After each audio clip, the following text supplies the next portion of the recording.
Welcome to the East Texas Spotlight, where we uncover the truth for East Texans. I'm Ryan Nichols, running for Congress in TX01, a Marine veteran, East Texas business owner, and your advocate for community support and economic growth. Today, we're exposing Congressman Nathaniel Moran's corrupt ties, from DOGE Cuts in Longview to AIPAC's chokehold on his voice. Let's bust this wide open. On May 30th, 2025, the Department of Energy, led by Secretary Chris Wright, axed 24 projects, saving taxpayers over $3 billion. One cut hit Longview hard. Eastman Chemical lost a $375 million grant for a new plant. Some cry that Trump's killing jobs, but let's look closer. DOGE's mission is to cut waste, fraud, and abuse, and that's something East Texans support. Eastman didn't need all $375 million. I'll fight for Eastman to get a fair, net positive grant to create jobs, but not an endless slush fund of our tax-paying dollars.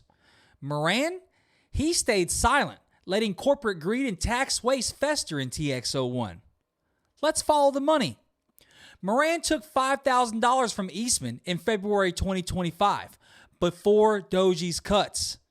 Was this a payoff to protect their contract? Then there's AIPAC, the American Israel Public Affairs Committee. A November 2024 post by Adam E. Media on X revealed AIPAC spent on 389 races in 2024, per The Intercept. Leaked audio from AIPAC's 2025 Congressional Summit shows their CEO, Elliott Brandt, boasting about ties to elected officials like Marco Rubio. May not lobby the executive, but as we were talking about, there was a discussion earlier about Congress being representative to the people. Well, the White House has to be responsive to Congress. And so it's working with, at the time, our friends on the Democratic side of the aisle to apply pressure the way that they know how to an administration, as it will be with this administration. Bob was talking about the people who will get appointed into some of these jobs. Look at the top level, you talk about Marco Rubio and Stefanik, and Michael Waltz. Those three people have something in common. They all serve in Congress. They all have relationships with key AIPAC leaders from their communities. So the lines of communication are good.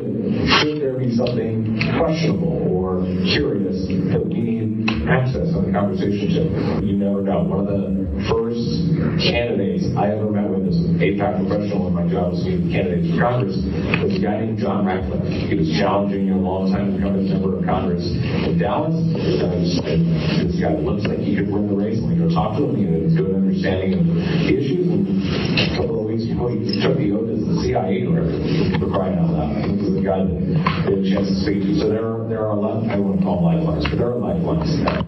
AIPAC dropped over $45 million in 2024 elections, often targeting Israel's critics. Moran's on their payroll, and he's mute. Is he serving East Texans or his donors? It gets worse. Moran's senior advisor, JaLam Lewis, paid $5,000 into Moran's campaign. Smells like pay to play to me. A November 2024 video by Benny Johnson on X shows DNC Vice Chair David Hogg admitting that Jill Biden's chief of staff ran the White House. Yes, nice to meet you. Yeah. Off the record, of course. Foundational question for me is, like, how corrupt is the DNC if so many people knew, or few people knew about Biden, well, the president of the United States? I mean, I think the fact of the matter is the DNC is always going to be like a campaign arm of the president, ultimately.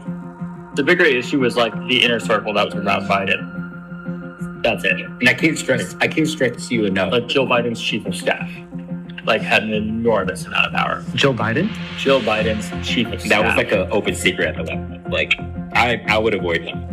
Like he was scary. What was his name? Anthony Trump.